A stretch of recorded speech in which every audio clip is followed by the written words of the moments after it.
Welcome to Nacio TV, Passaic News Channel. Yeah, all right. Good morning, everyone. Please be seated.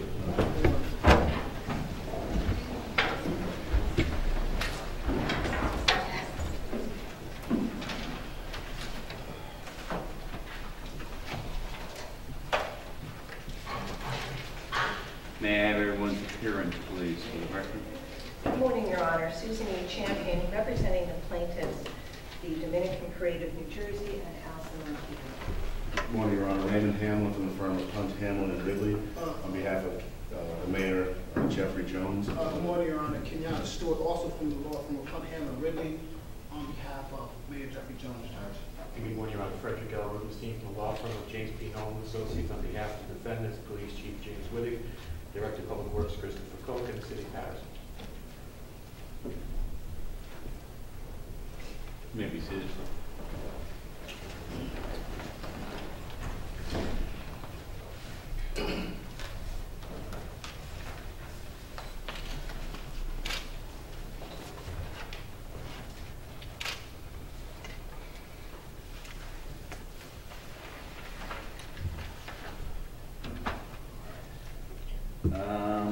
After all these submissions, or after a lot of them were made, I received a phone call from counsel to the mayor indicating that they were going to make an application to remove this to the federal court.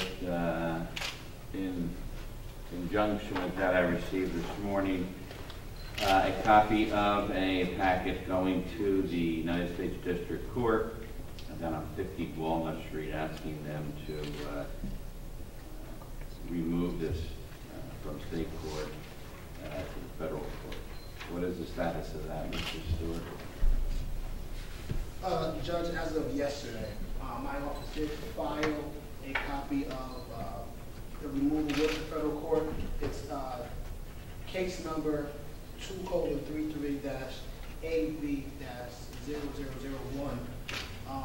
And it's, just for your record, Judge, document number 12261, Judge. I've also filed a copy of that with the State County Court as well, Judge. And I guess it's just fair for the record that I did contact both counsel for the plaintiff and counsel for the City of Paterson to inform them of the potential removal. I emailed both counsel a copy of it yesterday, and I also handed both counsel a copy today, Judge. And what is your belief is the status of that application?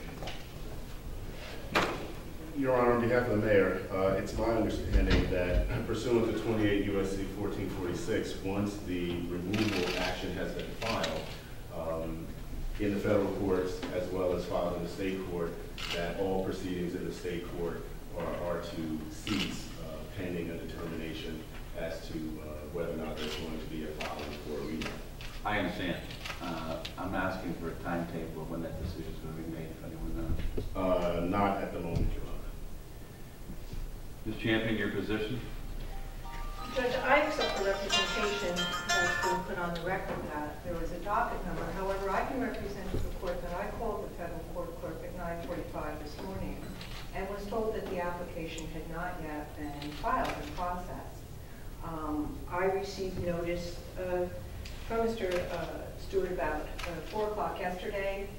When I indicated to the clerk that I had presumed it was filed about that time, she said it normally took 24 to 48 hours for the matter to actually be filed through the system.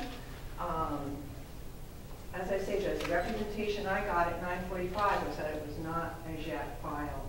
And my position, Judge, is that the federal statute says that, once again, it's 28 U.S.C. 1446, is that the documents actually have to be filed, not just sent to the court.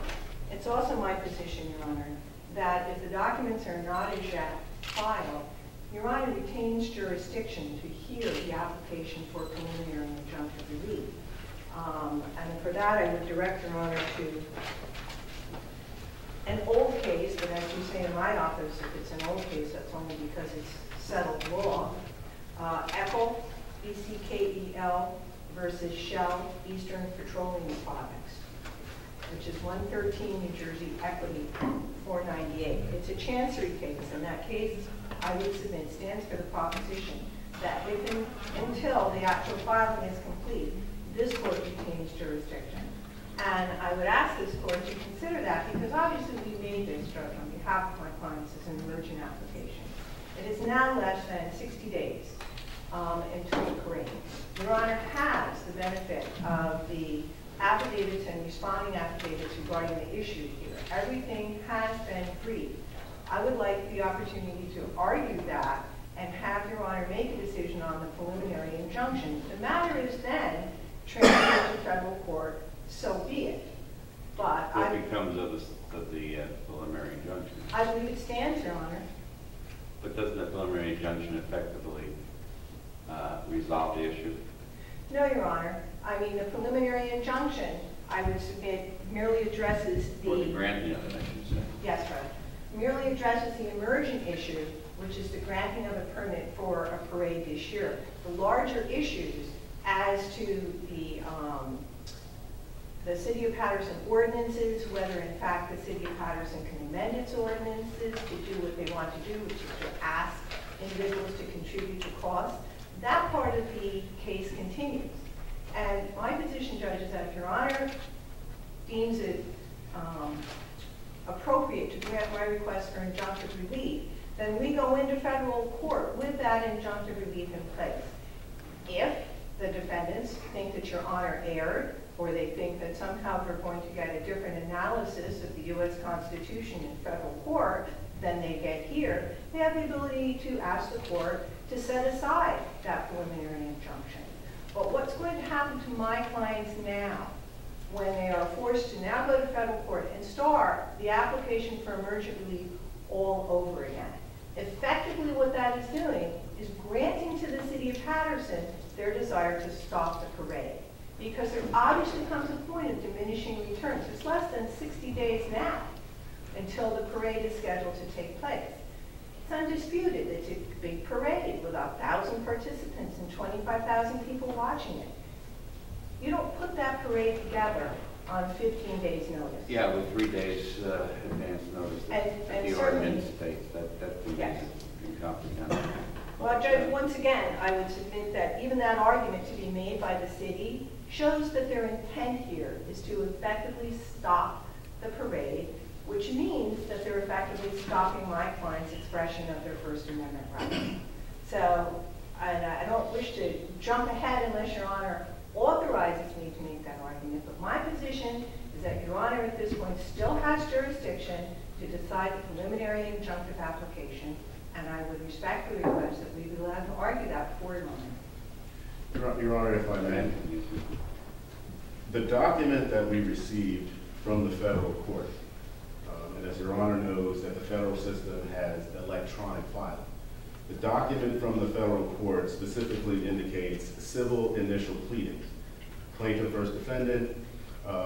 The following transaction was entered by Terry Ridley, this is my partner, on 7/18/2011 at 444, and filed on 7/18/2011.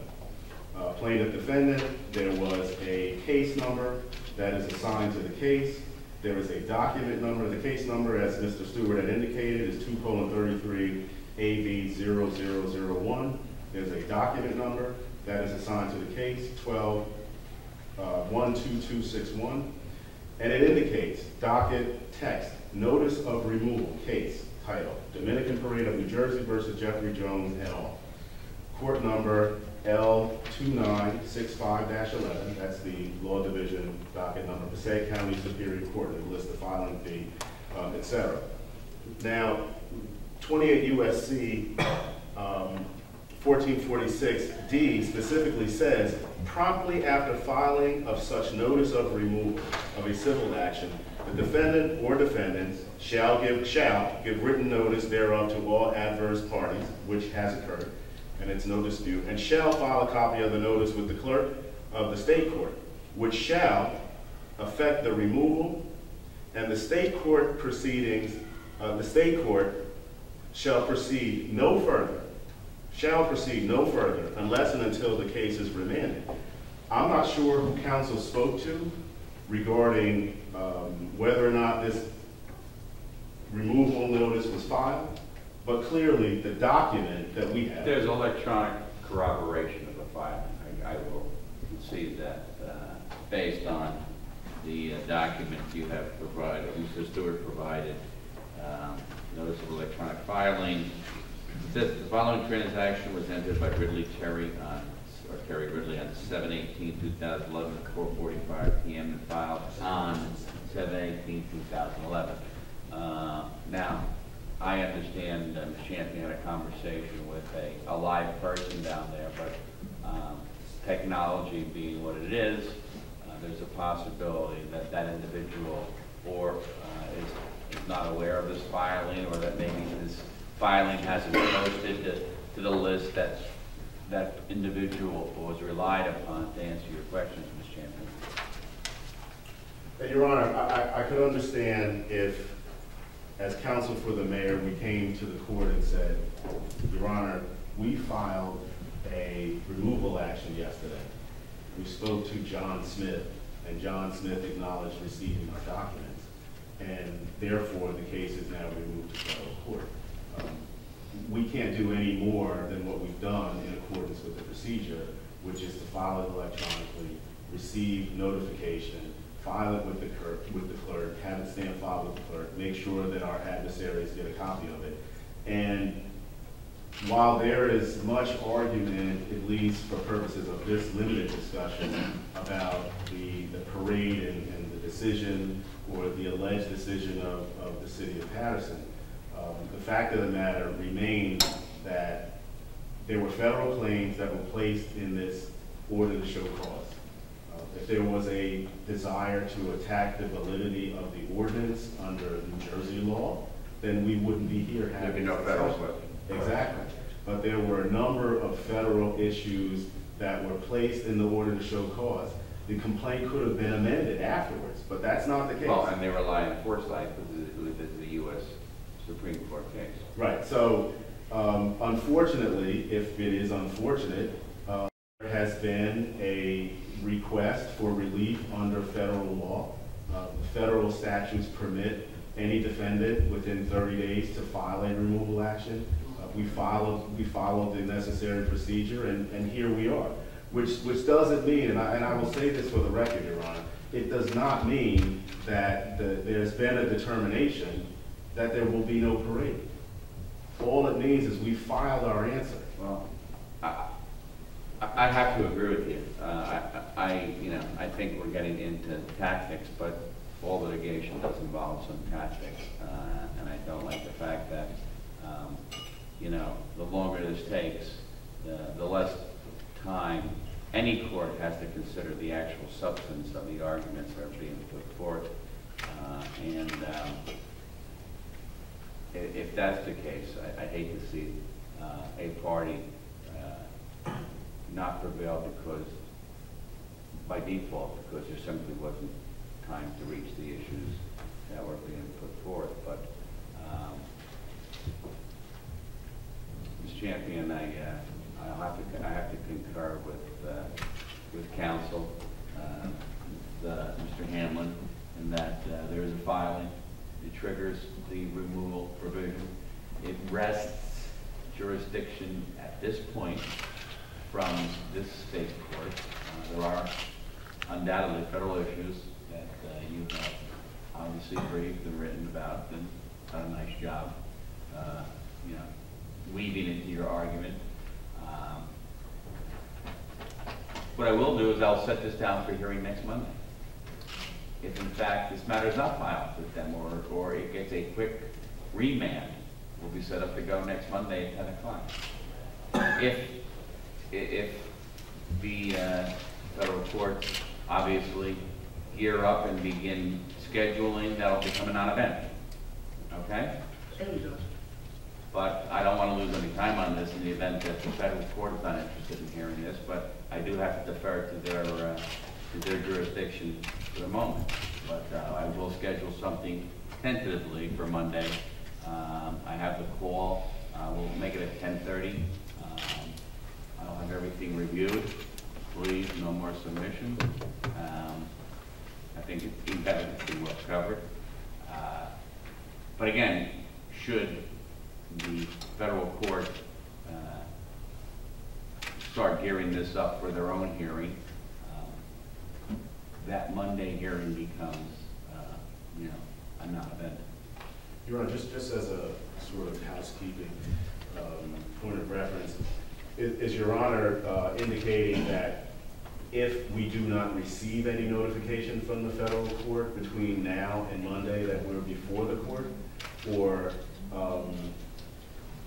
I'm not really certain as to how the proposed proceeding may take place. I don't know how quickly or how the federal court... Well, I suggest you contact someone there, tell them you have a judge scheduled this for Monday, but he has deferred certainly to their document and ask them for a bit more corroboration, provided to obviously Ms. Champion and to all the counsel.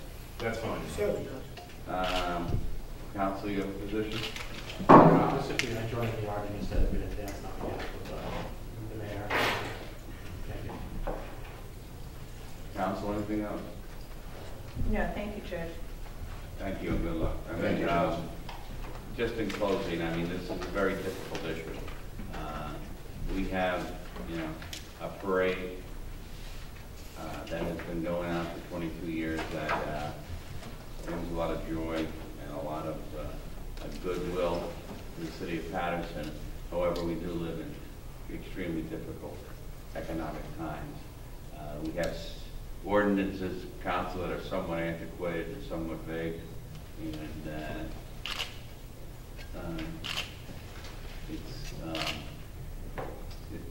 the question will be, do they pass muster under the foresight analysis and give the broad discretion to various governmental authorities? What I don't think is likely is the initial argument that there's been no denial because of the way it's set up. I mean, this ordinance were written when maybe parades were, took 2 days to slap together. This obviously is a production that takes months. So the fact that, it's not right because the city has until 3 days to either say yay or nay, essentially gives them a pocket veto.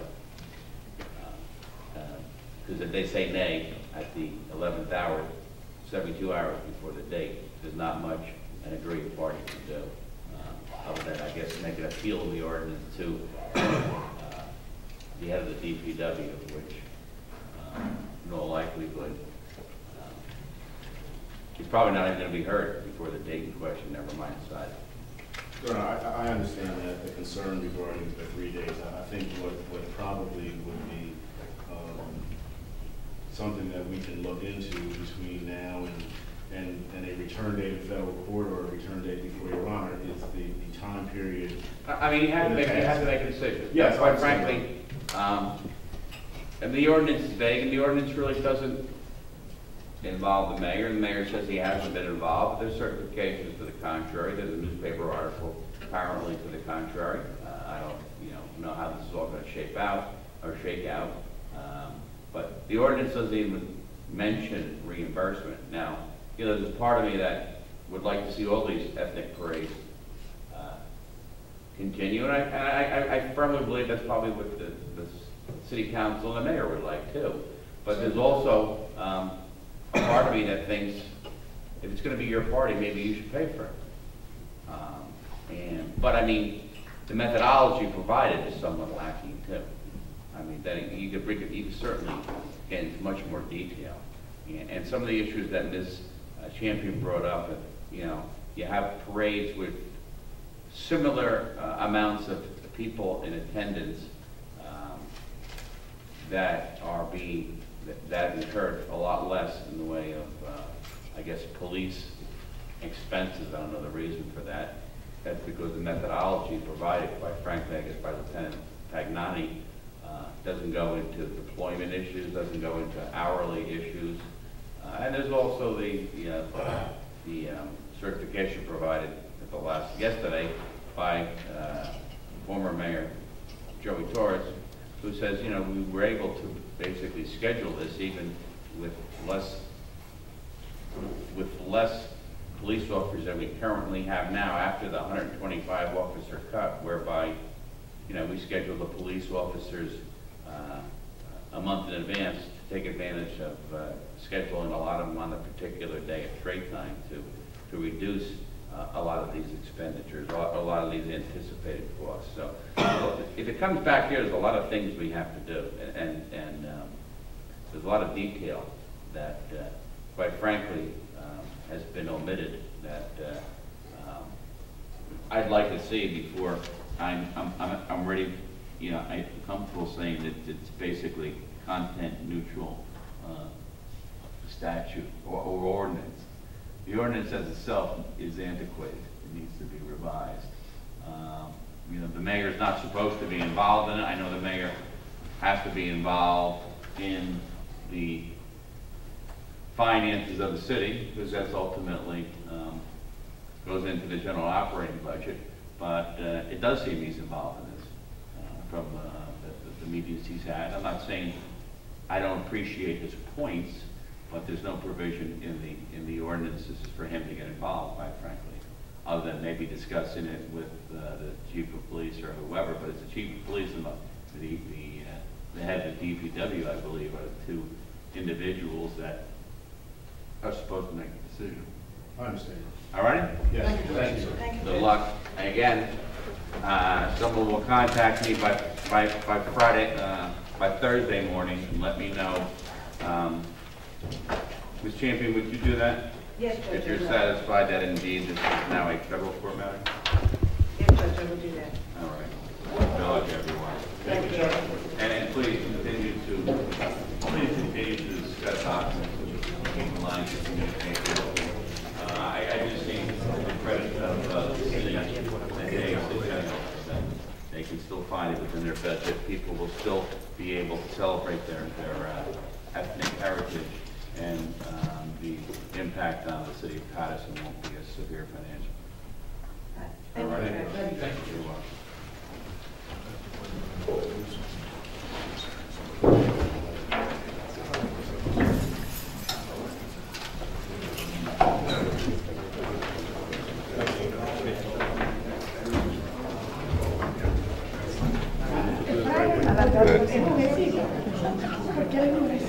How much time do you need in order to, you know, how much preparation time do you need to be able to hit the parade? Well, to be honest with you, time is essence. And not only that, we have 45 days or this and that. We need a year normally. But in the case that we have been put in, we need these 45 days. But normally it's a year that they need. It's not a day. It's usually the second or third week of September. Normally the second week. So, but this time is the 18th. So you don't have much time in that 45-day window? No, we have no time at all. I mean, we're fighting against the war. And I would like to see that the people involved in the court system understand that this is not a small event. And this is an event that been happening for 22 years. Right. And this is an event that has never created no problem. I mean, the record show